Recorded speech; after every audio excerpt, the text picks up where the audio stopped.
Eu quero fazer uma oração agora, preparando para ministrar aqui uma meditação da palavra de Deus. Pai, nós te agradecemos pelo teu grande amor e cuidado por todos nós. Obrigado porque a tua palavra é viva e poderosa. Eu te louvo, Senhor, por ter me escolhido para estar nesse momento fazendo esse trabalho de divulgação do teu evangelho, de ensinar, de trazer as tuas verdades. Eu me coloco debaixo da tua proteção e cuidado e sabedoria. E oro também por cada um dos meus irmãos, que eles recebam com mansidão, como diz tua palavra, que eles recebam com mansidão a tua palavra, que tenham iluminação da tua vontade para a vida de cada um deles, em nome de Jesus. Amém e amém. Nosso tema é: podemos ter uma vida abençoada. Amém? Quando fala uma vida abençoada, o que você pensa? Muitas pessoas pensam logo em mudar de vida financeiramente, ficar muito bem. Mas deixa eu te falar uma coisa.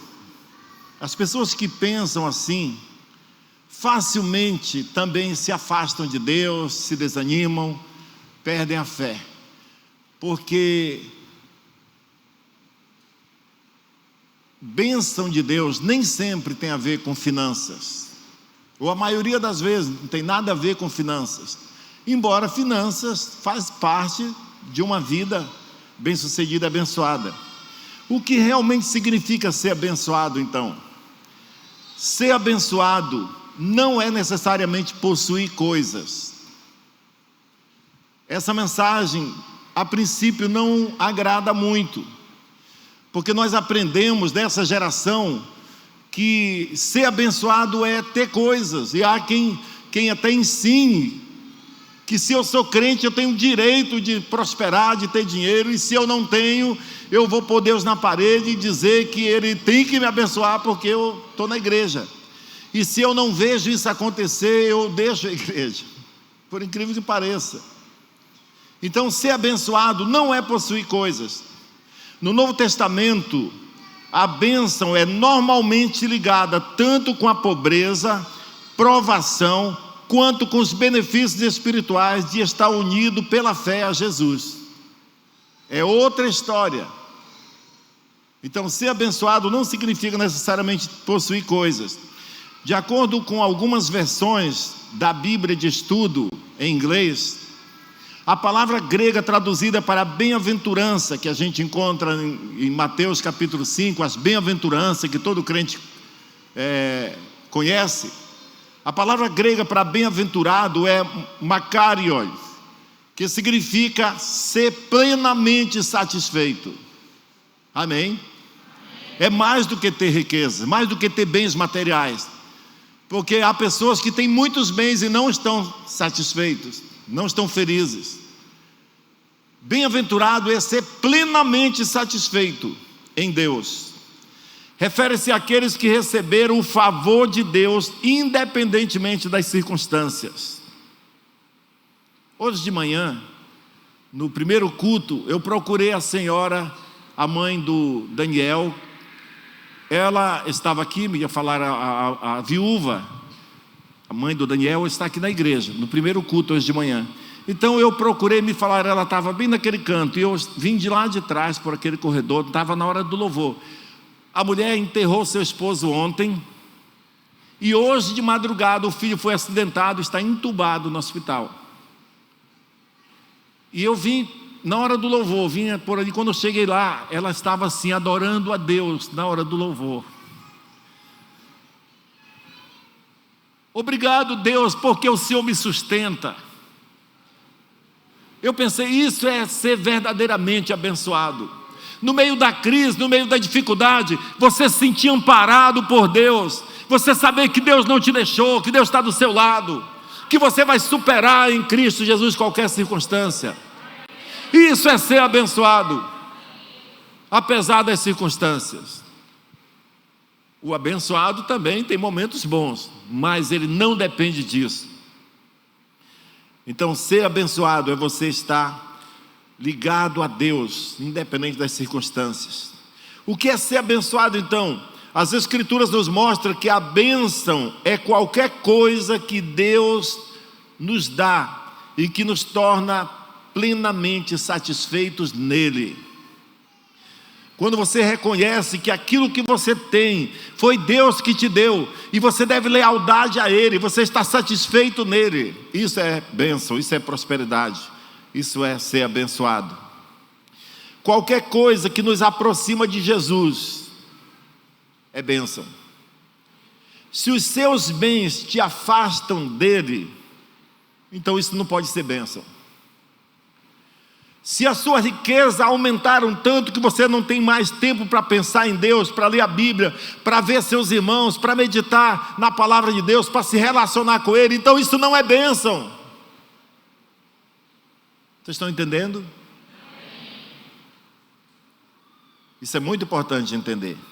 A maior bênção de Deus repousa sempre no próprio Deus. Quando temos isso, estamos verdadeiramente abençoados, quando nós estamos ligados a Ele. Mas eu quero te falar uma coisa: Deus pode nos dar uma vida abençoada, mas Deus quer que nós tenhamos o foco certo, que nós sejamos abençoados e prósperos pela perspectiva da palavra de Deus. Nós, pastores, desejamos que você seja abençoado no seu casamento, no seu ministério, nas suas finanças, em tudo que você faz. É por isso que nós orientamos, é por isso que nós falamos: vá para a célula, participe de um grupo, não deixe de congregar, faça a EMP, leia mais a Bíblia, tire tempo com Deus, porque a gente quer que você prospere de verdade, que você seja abençoado. Nós estamos atravessando um período de pandemia, onde muitas pessoas desistiram até da vida, muitas empresas quebraram, falências, desabastecimento, desemprego, pessoas estão com uma sensação de incapacidade quase que geral. Mas eu quero te falar uma boa notícia: Deus não está em crise, o céu não foi atingido pela pandemia, o nosso Deus é o mesmo ontem e hoje será para sempre. Amém, irmãos? Essa é a hora da igreja tomar posição, irmãos. O mundo está desanimado, porque eles não conhecem essa verdade que diz que em Cristo Jesus nós somos mais que vencedores. É hora da igreja se levantar e dar um show de lição para esse mundo, e trazer as pessoas para esse mesmo convívio que nós temos, de confiança em Deus, de fé no Todo-Poderoso. Aleluia, Deus é bom e maravilhoso.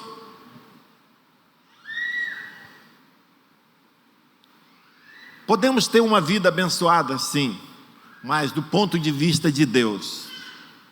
E deixa eu abrir um parênteses aqui: essa igreja pode se considerar uma igreja muito abençoada, porque apesar das circunstâncias, apesar da pandemia, apesar de muitas paralisações, nós estamos construindo um grande prédio ali, com a graça e com a ajuda de Deus.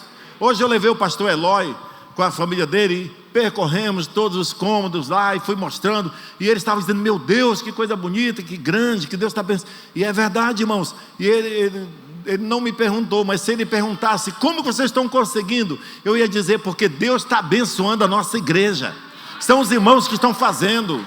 Você se inspira quando vai lá. Aleluia, toda a glória seja dada ao Senhor. Você fica inspirado quando você vai lá e diz: meu Deus, nós estamos fazendo isso. Nós estamos fazendo pela graça de Deus. Ele está nos abençoando. Isso é maravilhoso. A palavra de Deus tem respostas e ensinamentos para todas as questões da vida, inclusive para se obter resultados financeiros que precisamos com a bênção de Deus. Amém? Porque sem a bênção de Deus nada feito. Em Josué capítulo 1, versículo 8, está escrito: não cesse de falar deste livro da lei, pelo contrário, medite nele dia e noite, para que você tenha o cuidado de fazer segundo tudo o que nele está escrito. Então você prosperará e será bem sucedido. Tenha cuidado, leia a Bíblia todo dia, não cesse de falar disso. Para quê, pastor? O texto está dizendo: para que você tenha cuidado de achar os princípios certos para viver, para você não se desviar deles. Se você fizer isso, você prosperará e será bem sucedido. eu gostaria de, por minha conta, dividir aqui esse resultado desse versículo: prosperar e ser bem-sucedido. Por minha conta eu vou decidir. Eu poderia entender como prosperar. Você vai começar a ter bênçãos, você vai produzir, você vai ver seus negócios aumentarem.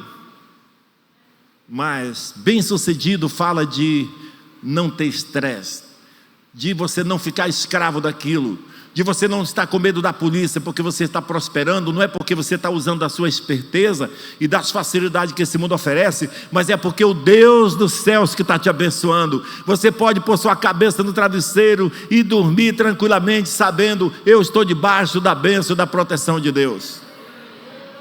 Isso é prosperidade. E a Bíblia diz que é Deus quem esclarece isso, Deus que nos dá o caminho da prosperidade. Eu sei que há pessoas aqui no nosso meio que estão nos dois extremos.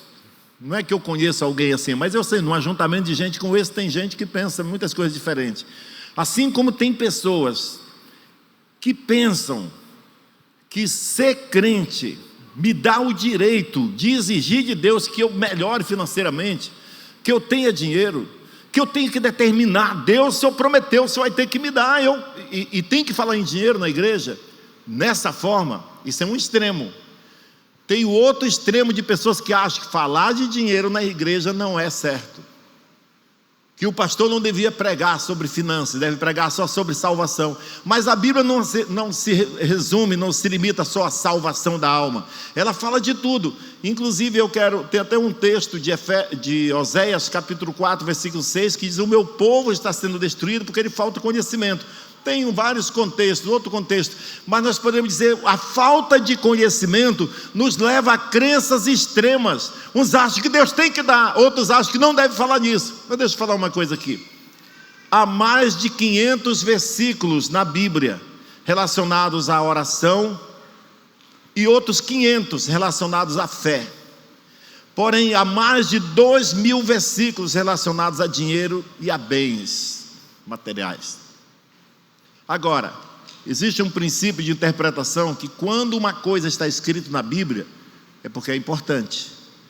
Quando ela está repetida, é porque é muito importante. E quando está repetido mais de 2 vezes, é porque você deve dar muita atenção para aquilo. Irmãos, esse assunto está repetido na Bíblia mais de 2.000 vezes. É porque Deus considera muito importante. E não me entenda mal, eu não estou dizendo que dinheiro, prosperidade, riqueza é mais importante do que fé. Eu acredito que ele está muito repetido porque Deus quer nos chamar a atenção, vai dizer: cuidado como você lida com isso. É algo importante, mas se você não se cuidar, você vai atribuir a outro a sua esperteza, ou ser uma pessoa avarenta e desfocar daquilo que Deus está te dando. Assim como o sexo que Deus fez é tão bom para o casamento, e as pessoas seguem uma outra vertente do maligno que tenta deturpar tudo, assim também prosperidade financeira, recursos, bens, é de Deus. A Bíblia diz que todo ouro e toda prata da terra pertence a Deus. Deus é dono de tudo, Ele pode dar e Ele pode tirar. Mas nós precisamos amar o Senhor e achar os princípios corretos na palavra de Deus, para essa prosperidade não nos fazer mal. Amém? Do ponto de vista da Bíblia, precisamos entender o dinheiro e como lidar com ele, porque dinheiro é um teste de Deus na nossa vida. A gente não testa, não tem como a gente saber quem é mais espiritual aqui. E a gente é aquele que levanta a mão mais vezes na igreja, aquele que canta mais alto, aquele que aplaude mais, aquele que ora mais, que sapateia mais. Não tem como, porque eu posso fazer isso fingindo. Eu posso fazer um bom discurso aqui e não ser um bom crente. Mas Deus tem como olhar, como ver a nossa vida. E eu penso que o dinheiro é um teste que Deus faz na nossa vida, é o principal teste, porque a Bíblia diz: onde está o seu tesouro? Onde está o seu tesouro? Aí estará seu coração. Eu gosto de ler a Bíblia de trás para frente. Onde está o seu coração, o seu tesouro está lá. Não estou dizendo que a Bíblia está inventando. O que eu estou dizendo é que da mesma forma que a Bíblia diz: honra teu pai e tua mãe, para que tudo te vá bem e seja de longa vida sobre a terra. Ele não disse o outro lado, ele falou essa parte positiva. Mas se você desonrar seu pai e sua mãe, você não vai ter vida longa e não vai ser bem sucedido. Não é verdade? Então, se a Bíblia diz que onde está o seu tesouro, lá está seu coração, eu posso dizer que onde está o seu coração, é lá que está o seu tesouro. Eu poderia fazer uma brincadeira aqui e dizer o seguinte: se eu quisesse, eu não quero, Deus, não quero nunca ser o fiscal dessa área de ninguém. Não quero. Até se Deus me convidasse para ser, eu ia pedir: Deus, arruma outro. Mas se a gente quisesse, a gente poderia botar um detetive assim, dizer assim: quem é mais espiritual da igreja? É só ir ver onde ele investe mais o dinheiro dele, e com alegria. Quando ele compra um presente para a esposa dele, qual é a batida do coração dele? Quando ele compra para ele mesmo, quem ele ama mais vai ser provado por o que satisfaz mais ele. Em que ele investe mais os seus recursos? O que dá mais alegria na hora de investir o seu dinheiro? Porque, irmãos, nós não podemos ser ingênuos. Todos nós sabemos que o nosso maior tesouro aqui na terra, depois de Deus, todos nós, é o dinheiro. É pelo dinheiro que você levanta de madrugada, trabalha, faz mais um plantão e mais outro, e fica privado de liberdade muitas vezes por causa do trabalho. Nós queremos dinheiro, e Deus sabe que nós somos assim. Ele diz: onde está o seu tesouro? Aí está seu coração. Se é isso que você realmente coloca na presença de Deus, na sua presença, como mais importante, você vai investir nisso. Sabe, uma pessoa pode provar para si mesma como está seu coração nessa área, em que você investe mais do seu tempo, dos seus recursos. Isso mostra que você valoriza mais, isso mostra a prioridade da vida. Isso é muito importante. Quem é que serve quem? É o dinheiro que te serve, ou você serve o dinheiro? Sabia que tem pessoas que servem o dinheiro, que andam puxado por ele. Tem pessoas que estão seguindo a tendência. É igual, muitas vezes, não estou generalizando, mas em geral, o garimpeiro lá no garimpo, eu já fui no garimpo, eu fui garimpeiro também. O garimpeiro, ele está lá com as suas máquinas, seus equipamentos, extraindo o minério, e ele investe muito dinheiro, e eles estão trabalhando dia e noite, arriscando a vida. Aí alguém diz assim: a fofoca agora é para ali, está minando mais ouro para lá. Ele muda todo o equipamento para lá. Aí chega uma informação: a fofoca agora é para cá, está dando muito ouro para cá, mas tem polícia lá, tem fiscalização, e ele muda tudo para lá, e diz: se a gente morrer, morreu, se não morrer, a gente ganha muito dinheiro. Ele vai sendo puxado pelo dinheiro, ele serve e ele nem desfruta disso. O dinheiro é para nos servir, o dinheiro é para nos dar tranquilidade, e não a gente correr atrás do dinheiro e não servir o dinheiro. Será que é possível servir? É sim. Olha o que a Bíblia diz em Mateus capítulo 6, versículo 24: ninguém pode servir a dois senhores, porque ou irá odiar um e amar o outro, ou irá se dedicar a um e desprezar o outro. Vocês não podem servir a Deus e às riquezas. Em alguma outra versão fala a Deus e a Mamon. A Mamon é o Deus do dinheiro, o Deus da ganância. Deus não reconhece nenhum concorrente. O mundo pode eleger muitos deuses, mas não existe nenhum Deus como o nosso Deus. Ele é o único Senhor.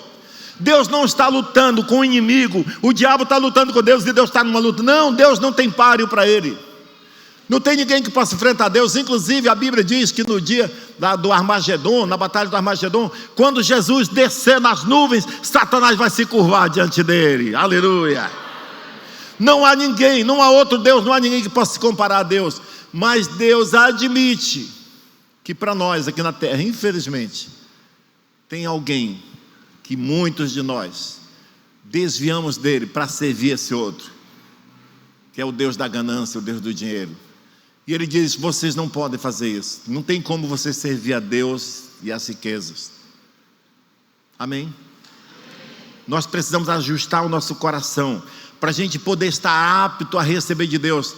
Eu costumo dizer, eu tenho uma mensagem que eu prego já preguei outra vez aqui, que diz assim: Deus está procurando pessoas a quem Ele possa confiar riquezas, pessoas que vão enriquecer sem se desviar dele, pessoas que vão fazer com aquele recurso que Deus deu, aquilo que Deus quer que eles façam. E Deus é maravilhoso e generoso, Ele deixa você desfrutar muito, mas se for infiel, não conte com Deus para te prosperar. A prosperidade é resultado de fidelidade a Deus, a verdadeira prosperidade. Então, você não pode servir a Deus e ao dinheiro. O dinheiro, os bens materiais devem nos servir e não o contrário. Por isso, Deus tem que estar em primeiro lugar na nossa vida. O que vai ajustar nossa conduta é nós termos Deus como prioridade na nossa vida. A Bíblia diz em Mateus 6:33: busquem em primeiro lugar o reino de Deus e a sua justiça, e todas essas coisas vos serão acrescentadas. Que coisas? Se nós lermos o contexto, nos versículos anteriores, Jesus estava dizendo: não ande ansioso e preocupado com as coisas dessa vida. O que eu vou comer, meu Deus, como eu vou, ano que vem, como é que vai ser meu aluguel? Não ande preocupado com o que vamos comer, o que vamos beber, com o que vamos nos vestir, onde vamos morar. Ele diz: os pagãos são que andam atrás dessas coisas. Os pagãos que ficam preocupados com isso. Aqueles que não conhecem a Deus é que ficam desesperados com essas coisas. Mas Deus sabe de tudo isso, vocês precisam, Deus sabe. Em vez de se preocupar, busque em primeiro lugar o reino de Deus e a sua justiça, e todas essas coisas vos serão acrescentadas. Botar o reino de Deus em primeiro lugar é você praticar o princípio das primícias. Todos os anos nós temos aqui um hábito de ir no primeiro domingo do ano, que vai ser dia 2 de janeiro. Vocês sabem, nós temos aquele culto especial onde toda a igreja se prepara para trazer suas primícias, porque é o primeiro domingo do ano, é a primeira Santa Ceia do ano, é a primeira oportunidade que nós temos de dar da nossa renda daquele novo ano para Deus. Isso obedece a um princípio de colocar Deus em primeiro lugar na prática. Porque, irmãos, nós crentes temos sido muito naturais. Nós começamos a não fazer distinção do que é santo, sagrado e comum. Nós vamos lidando tudo igual. Todo mundo vai dizer assim: não, você vai dar seu dízimo, tudo bem que dê seu dízimo, mas não precisa tirar o primeiro. Chega em casa, compra carne, compra sua comida, pague suas contas, chega lá, você faz a conta e tira o dízimo. Se o seu dinheiro chegar com dízimo na igreja, no domingo, no dia que você recebeu, ou uma semana depois, o importante é que chegue, vai comprar as mesmas coisas, pagar as mesmas contas. Não, não é assim. Para Deus existe uma distinção, e Ele quer que nós façamos isso, distinguir o que é santo, o que é sagrado e o que é comum. E Deus ensinou para o seu povo, e ficou como um princípio. O princípio da primícia não é uma lei para hoje, mas é um princípio que vale para todas as épocas, para todas as gerações, para todas as raças. Se botar Deus em primeiro lugar, você pode ser beneficiado por isso. Para os judeus, dada a primeira parte, garantiu a bênção em todo o resto dos seus recursos. Então o princípio das primícias nada mais é do que você priorizar Deus em primeiro lugar, priorizar Deus na prática. Qual a diferença que houve entre a oferta de Caim e a oferta de Abel? Os dois foram ensinados que daquilo que eles produzissem, era para eles ofertarem a Deus, do produto das suas mãos. Caim era agricultor, tinha plantações, produzia legumes, frutas. Abel era criador de animais, de ovelhas. Então era bem claro para os dois que Caim deveria oferecer frutas, legumes da sua plantação, e Abel deveria oferecer a Deus da criação dos seus animais. E a Bíblia diz em Gênesis: depois de um certo tempo, Caim ofereceu uma oferta ao Senhor dos frutos da terra. Aí diz: Abel, por sua vez, ofereceu das primícias do seu rebanho e da gordura destes. Deus se agradou de Abel e da sua oferta, ao passo que não se agradou de Caim e da sua oferta. Mas qual foi a diferença? E a Bíblia diz que Abel ficou revoltado, Caim ficou emburrado, semblante caído. Uma versão diz semblante caído, tem uma versão que diz que ele ficou emburrado, cara fechada. chateado porque Deus aceitou a oferta de Abel e o próprio Abel, e não aceitou a dele. E Deus disse: Caim, por que você está com o seu semblante caído? Por que você está emburrado? Você não sabe que se você fizesse o que era certo, você também seria aceito? Eis que o pecado está à sua porta, cabe você dominá-lo. Mas qual era o erro nisso? Deus não mostrou, porque estava muito evidente. Deus aceitou Abel e a sua oferta, porque ele botou isso em primeiro lugar. Para ele, Deus era o primeiro. Caim fez, provavelmente Caim fez a sua colheita, levou para casa, comeu alguns frutos, vendeu uma parte, não sei. Depois de um tempo ele disse: agora eu vou levar uma oferta para a igreja, para dar para Deus. Caim não fez assim. Todos dois deram do fruto das suas mãos, mas um expressou com seu gesto que Deus era mais importante do que ele mesmo, que Deus era mais importante do que os bens que ele podia ter. Ele disse: Deus em primeiro lugar. É como alguém que está dizendo: eu reconheço que tudo que eu tenho vem de Deus. O outro disse: eu tive sucesso nessa plantação, graças a Deus deu tudo bem, né? Vou já levar um pouco para Deus. É como se ele estivesse dando alguma coisa. Abel está reconhecendo que tudo que ele tem vem de Deus. Então, irmãos, eu acredito que na hora que você recebe o seu salário, fará toda a diferença. O que você vai determinar? Eu vou fazer em primeiro lugar, vou separar aqui o que é do Senhor. Talvez eu não vou poder ir lá entregar agora, mas já vou separar e vou orar a Deus: obrigado, Deus, pelos bens que você está me dando, e a tua parte já estou separando. Seria bem diferente. Eu estava pensando, todo crente sabe que a 10ª parte de tudo que nós recebemos é de Deus. Quem não sabia disso, levante a mão. Que 10% é de Deus. Todo mundo sabe, não é? Agora imagine uma coisa. Imagina que eu dissesse assim: Eloy, eu vou depositar 10 mil reais, é uma poupança que eu estou fazendo para o futuro da minha família, alguma coisa. Você está indo para o centro, você podia fazer esse depósito para mim lá? 10 mil reais, tudo bem, pastor, eu levo. Eu dou o dinheiro para ele, leva para fazer o depósito.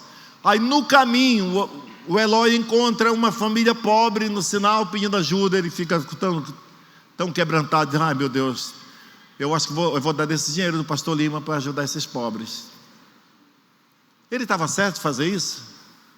Sim ou não? Por que a gente faz isso com o dinheiro de Deus? A 10ª parte não é minha nem é sua, e você concorde ou não concorde, Deus disse que é dele, está escrito na sua palavra. E eu entendo que todos nós que estamos aqui na igreja, estamos aqui porque acreditamos que a Bíblia é a verdade, e a 10ª parte é do Senhor. Mas muitas vezes nós somos tentados a fazer isso. Não, eu vou fazer. Irmãos, você dá esmolas, dá oferta, dá ajuda para as pessoas do que sobra para você, que é 90%. Isso é muito importante. Deus não é igual às pessoas. Não, tanto faz. Deus, o que é de Deus você entrega. Isso é um teste de Deus para a nossa vida. Às vezes nós perdemos nesse teste, nós não nos saímos bem. O que quer dizer ter uma vida abençoada? Ser abençoado é estar no centro da vontade de Deus em todas as coisas, na nossa família, nossa empresa. E muitas vezes nós não estamos vivendo assim porque não estamos agindo corretamente como deveríamos. Mas nós precisamos ajustar o nosso entendimento. O não ser abençoado é não estar agindo conforme a vontade de Deus, é não ter prazer na vida, é não ter uma família ajustada, é não ter a sua empresa funcionando bem. O que é uma empresa que está dentro do plano de Deus? É uma empresa que está prosperando porque o seu dono, seu patrão é honesto com seus dízimos, com as suas ofertas, ele paga corretamente seus funcionários são corretos e não enrolam na hora de trabalhar, produzem como tem que produzir, e tudo funciona muito bem. Isso é ser uma empresa abençoada, está na vontade de Deus. Então, adquirir muitos bens sem esse ajuste não é bênção, muitas vezes pode ser maldição. O que traz a verdadeira satisfação é ter Deus como seu aliado em todos os aspectos da vida. E deixa eu te falar uma coisa, é só assim que nós podemos entender as palavras de Jesus em Mateus capítulo 5, que disse: bem-aventurados os pobres em espírito. Para o mundo ser plenamente satisfeito, que nunca é possível sem Deus, mas para eles é ter muito dinheiro. Não, e a Bíblia diz que é o contrário, que é ser pobre. Não é que ser pobre agrada a Deus, é que Deus está dizendo que a nossa maior riqueza não são os nossos bens. Independente das circunstâncias, nós podemos ser prósperos e abençoados. E quando nós estamos com o nosso coração correto diante de Deus, Deus está só procurando pessoas a quem Ele possa confiar riquezas. Ele diz: bem-aventurados os pobres em espírito, bem-aventurados os que choram, bem-aventurados os perseguidos. Vai muito diferente do que nós queremos ouvir. Bem-aventurados sois quando por minha causa vos injuriarem e perseguirem. Bem-aventurados são os que ouvem a palavra de Deus e aguardam. Bem-aventurados aqueles cujas iniquidades são perdoadas. Bem-aventurado é o homem que suporta com perseverança a provação. Tiago 1,12. Bem-aventurados os mortos que desde agora morrem do Senhor, porque eles descansam das suas fadigas, pois as suas obras os acompanham. Bem-aventurados aqueles que são chamados à ceia das bodas do Cordeiro. Aleluia. Ser bem-aventurado, ser plenamente satisfeito, é você poder conviver com Deus na sua vida, na abundância ou na escassez, estar plenamente satisfeito nele. Aleluia. Nenhuma dessas bem-aventuranças que eu li agora menciona posses materiais, porque a verdadeira felicidade não está nessas coisas. Embora não seja errado possuir bens materiais e riquezas. Irmãos, você acha que Deus não estaria interessado em prosperar mais a gente? Será que se nós tivéssemos mais dinheiro, nossa construção não estaria mais adiantada? É claro que estaria. Se nós tivéssemos mais dinheiro, nós não estaríamos ajudando mais pobres. A ação social não estaria fazendo mais do que ela faz. Então Deus quer nos abençoar, mas nós precisamos ajustar o nosso foco para que nós sejamos dignos de confiança para receber as bênçãos de Deus, bênçãos materiais. Não estou falando de bênção de aprovação para ser salvo. Os dias de uma pessoa abençoada são cheios de acontecimentos divinos e significados celestiais. São pessoas que sempre têm um testemunho para contar. Deus me abençoou, Deus me prosperou. O dinheiro é o maior e mais contínuo teste que passamos nessa vida. Olha o que Jesus disse em Lucas 16, versículo 11 e 12. Olha, escute isso aqui, leia aí no telão. Se vocês não forem dignos de confiança em lidar com as riquezas deste mundo ímpio, quem lhes confiará as verdadeiras riquezas? E se vocês não forem dignos de confiança em relação ao que é dos outros, quem lhes dará o que é de vocês? Olha só, que versículo profundo. Se vocês não forem dignos de confiança em lidar com as riquezas ímpias. O que é a riqueza ímpia? É o dinheiro não é meu, nem é seu, o dinheiro é dos outros. O dinheiro vai continuar circulando e você morre, não leva nada, e ele continua na mão dos outros. E aí muitas vezes ele é concorrido, ele é conquistado de forma ímpia. Deus está dizendo: se você não for digno de confiança em lidar com isso, como que alguém vai confiar as verdadeiras riquezas para você?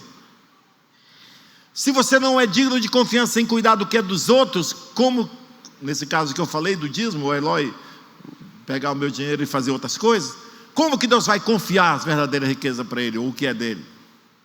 Irmãos, as verdadeiras riquezas, que eu acredito, a verdadeira riqueza é você poder chegar diante de Deus no último dia e ele dizer: muito bem, servo bom e fiel, você foi fiel no pouco, sobre o muito eu te colocarei.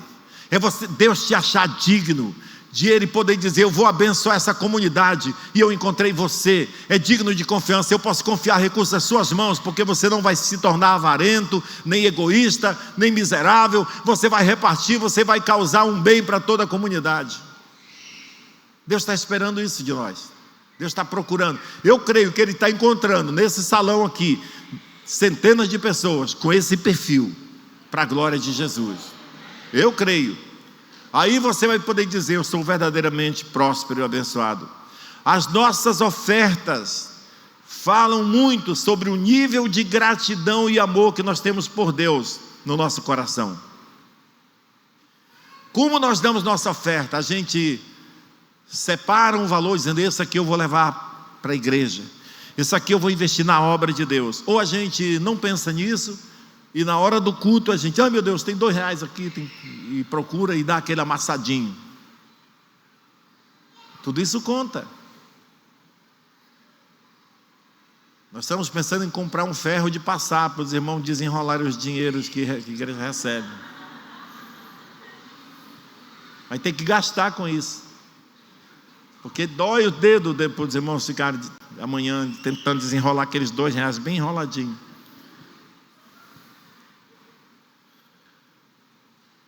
Nós precisamos crescer.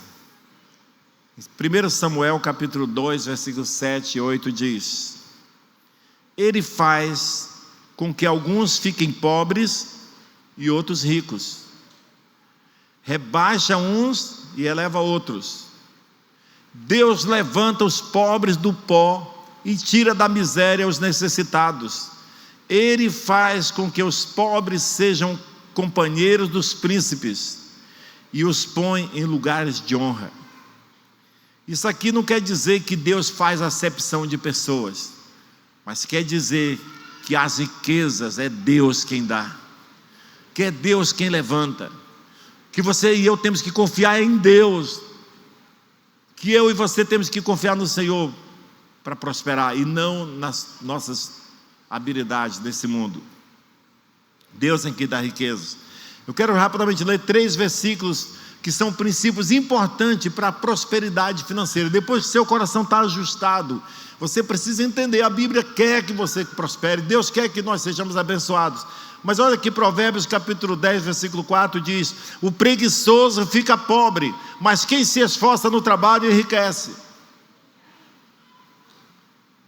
Tem pessoas que não conquistam porque estão paralisadas, mas o que é esforçado no seu trabalho fica rico, prospera, aumenta seus bens, e o preguiçoso fica pobre. Provérbios 10, 22 diz: a bênção do Senhor traz prosperidade e nenhum esforço pode substituí-la.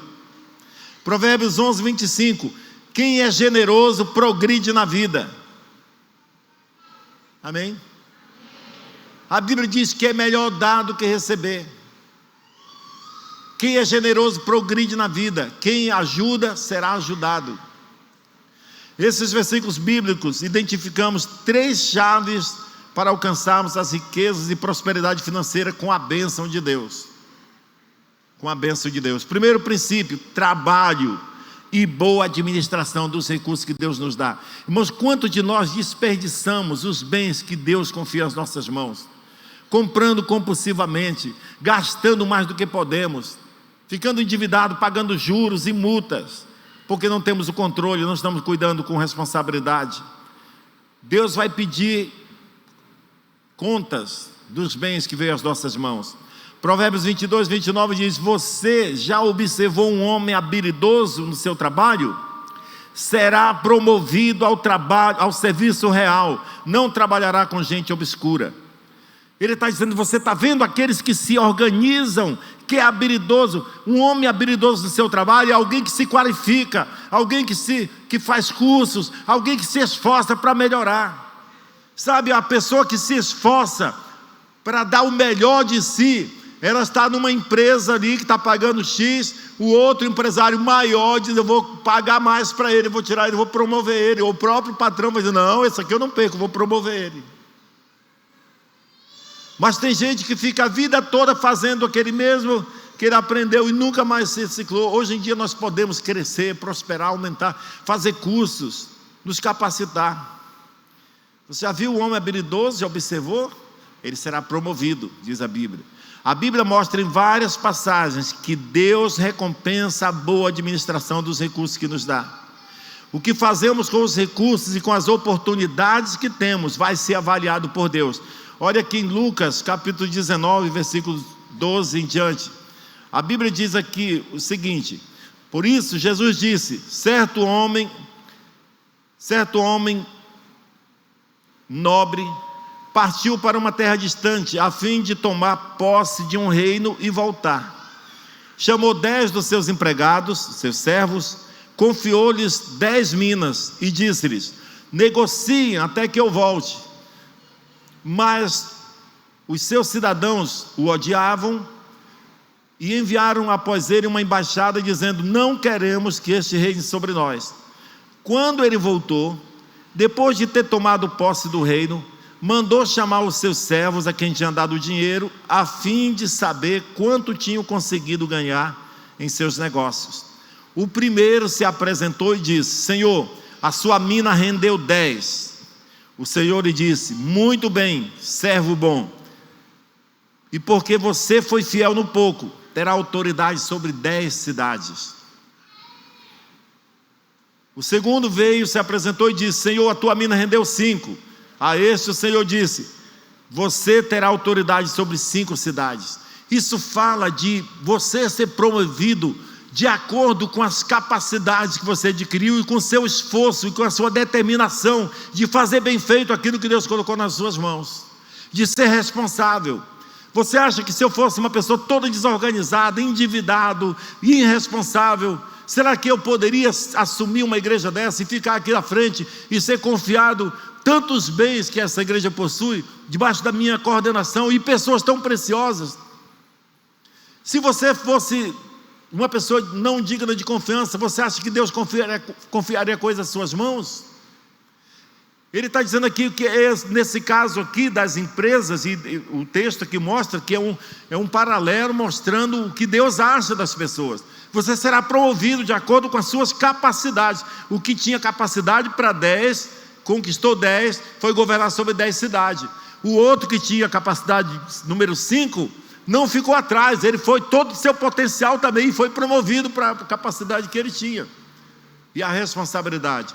Enquanto que o último veio com conversa mole e disse: eu fiquei com medo, eu sabia que o senhor é um homem rigoroso, que o senhor saca de onde não depositou, o senhor colhe onde não semeou, então eu fiquei com medo e guardei lá, está aqui o seu talento, a sua mina. Ele disse: servo ruim, servo mau, eu vou julgar você pelas suas palavras. Você não sabia que eu era um homem rigoroso? Você não sabia que eu colho onde eu não plantei, que eu saco onde eu não depositei? Por que você não entregou então aos bancos? Já que você era incapaz, porque você não entregou para os bancos, e eu receberia quando eu voltasse com juros. Aí falou para os outros: tirem dele sua mina e dê para aquele que tem 10. Irmãos, Deus está olhando o que nós estamos fazendo, com as oportunidades que nós temos. O que você está fazendo com a sua vocação, com o seu chamado, com aquilo que você já sabe que Deus te deu para fazer? Você é bom numa área, o que você está fazendo no reino de Deus com isso? Está escondendo o seu talento? Deus vai te avaliar no final. Isso é muito importante. Isso é muito importante.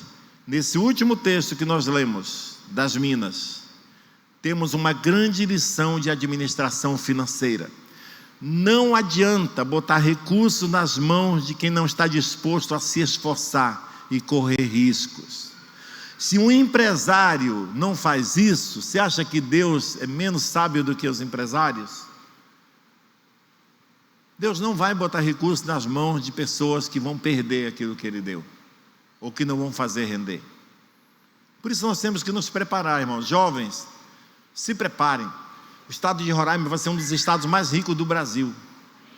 A prosperidade de Deus está determinada para esse estado. Se prepare, se qualifique, façam cursos.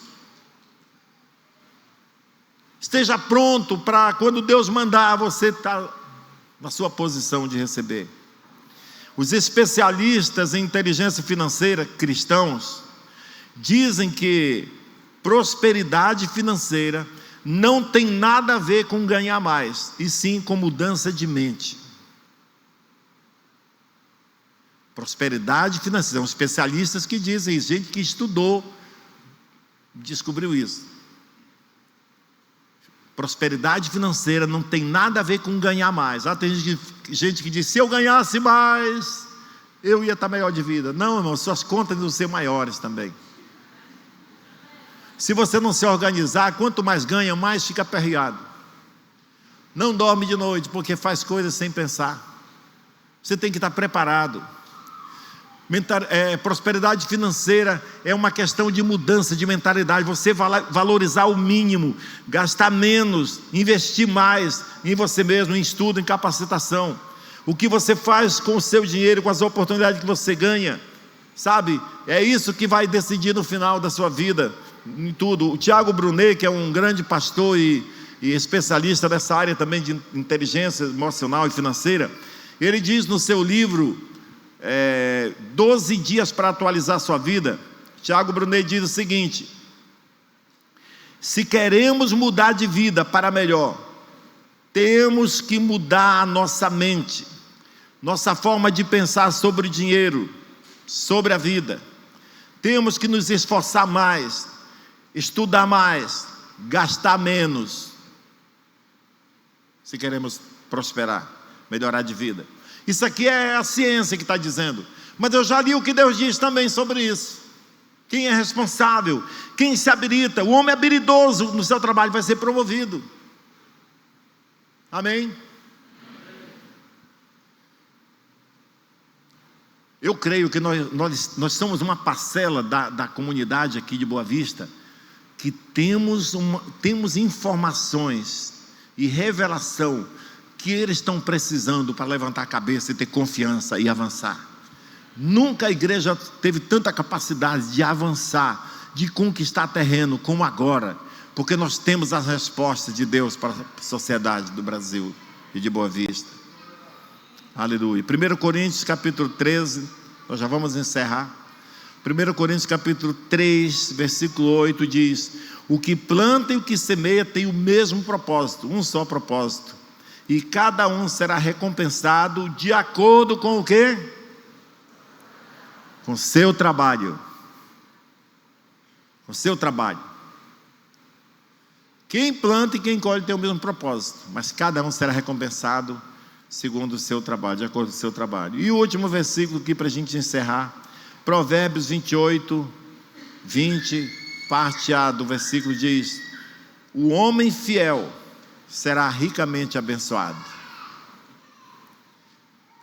O homem fiel, aquele que não se dobra, aquele que não se vende, aquele que não cede para as pressões do mercado de hoje, aquele que não faz negócios mal feitos, aqueles que chegam diante de uma proposta para ganhar muito dinheiro, mas se tem nota fria, se tem falcatrua, nada feito comigo, não conte comigo, a minha bênção, a minha prosperidade vem de Deus. Você vai poder depois dizer: tudo que eu tenho, eu prosperei, foi Deus quem me deu.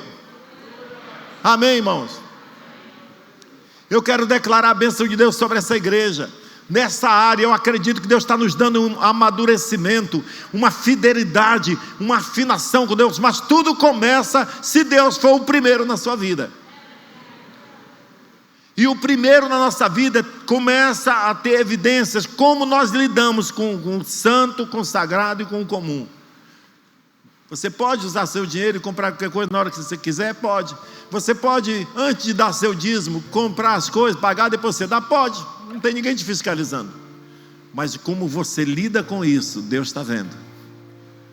Para Adão, quando Caim e Abel ofereceram o sacrifício, eu imagino que Adão, o pai deles, talvez estava dizendo: meu Deus, que filhos maravilhosos, né? Que fofos. Os dois servindo a Deus. Olha só, Adão talvez nem notou, mas Deus viu. E a Bíblia diz que Deus se agradou de Abel e da sua oferta, ao passo que não se agradou de Caim e da sua oferta. Eu oro porque Deus se agrade do seu coração, que você seja encontrado fiel. Por isso nós vamos orar. Eu quero convidar vocês para ficarem em pé. Nós vamos orar dizendo: Deus, me dê um coração maravilhoso. Domingo que vem eu vou continuar essa mesma mensagem.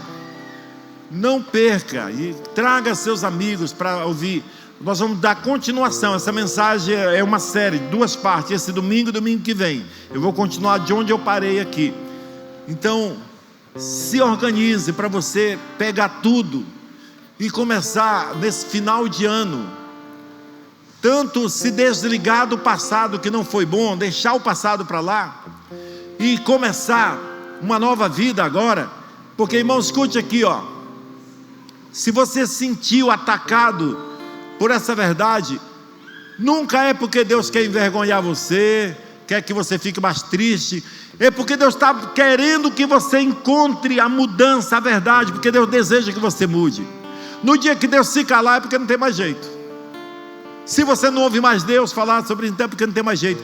Mas se Deus está falando, é porque Ele acredita que há tempo para você mudar. Você pode mudar sua mente, você pode se relacionar com Deus de uma forma diferente e começar a ter resultados diferentes na sua vida e na sua família. Vamos orar. Coloque diante de Deus o que está te deixando triste nessa situação que nós falamos aqui. Onde você pode e deve e precisa melhorar. Coloque diante de Deus. Pai, eu oro em nome de Jesus, pedindo por mim, pelos meus irmãos, por cada um, que o Senhor, nessa noite, esteja conquistando a nossa alma e o nosso coração, para sermos pessoas íntegras, fiéis ao Senhor em primeiro lugar, que põe o Deus do Altíssimo acima de tudo. E depois, Deus, nós estamos seguindo a Tua ordem, da nossa família ajustada aos projetos de Deus, depois nossos princípios da igreja, do Teu reino, de andar com o Senhor, de fazer parte da comunidade, de ser alguém útil para abençoar a nossa geração. Ó Pai, eu oro que cada pai de família aqui, cada mãe, possam receber do Senhor a sabedoria para administrar bem suas finanças, que cada um possa receber do Senhor, meu Deus, um toque de conversão, de mudança, para ajustar o seu coração a amar a Deus em primeiro lugar, a saber que Deus é o autor de toda a bênção, toda boa dádiva, todo dom perfeito vem lá do alto, do Pai das luzes, em quem não há mudança e nem sombra de variação. Deus não falha. Deus é a fonte de toda a riqueza. Só Deus pode nos prosperar e sermos plenamente satisfeitos. E eu oro que seja sobre você esse entendimento, e você comece a falar diretamente com Deus, dizendo: Deus, para mim o mais importante é o Senhor. Ah Deus, o que eu mais desejo é o Senhor. O que o Senhor tem fica em segundo lugar. O que o Senhor tem para me dar. E quando Deus vê alguém com esse coração, Ele tem prazer de abençoar, estender a sua mão. Ele é como um bom pai que dá bênção para os seus filhos, que quer o bem dos seus filhos.